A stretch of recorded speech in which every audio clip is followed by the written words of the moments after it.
Hey everyone, Jason Hill here, and today I'm going to show you how to make the Oklahoma fried onion burger, also known as the depression burger. But if you make this and eat it, you won't be depressed, I guarantee it. Okay, here we go.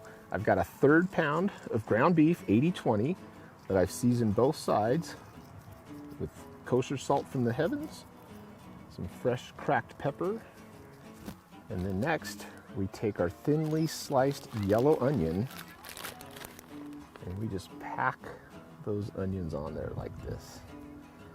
All right, I have the flat top grill set at medium low. I'm just gonna slide that burger on there. After a couple of minutes, the edges are browning. I'm gonna put a little bit of oil over the onions and we're gonna give it a flip.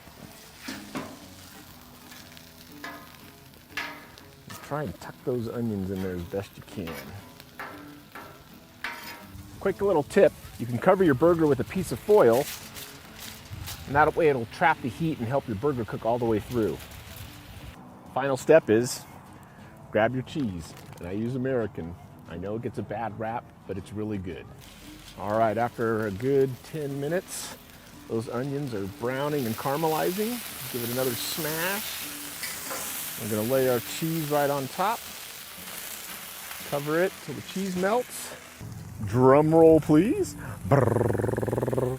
Oh yeah, we are ready, folks.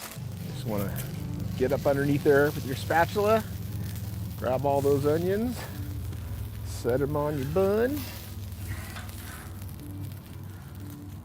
Get some more on there for good measure. And the only topping I like to use is dill pickle mustard. And yes, make it messy. Just get that mustard all on there. Put our top on, and there's your Oklahoma fried onion burger. Okay, it's time to eat this bad boy. Don't forget to like, share, subscribe, and as always, thanks for tubing in. Oh, you know you're all jealous right now.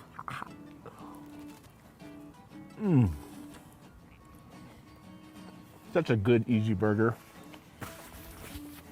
Gotta try this.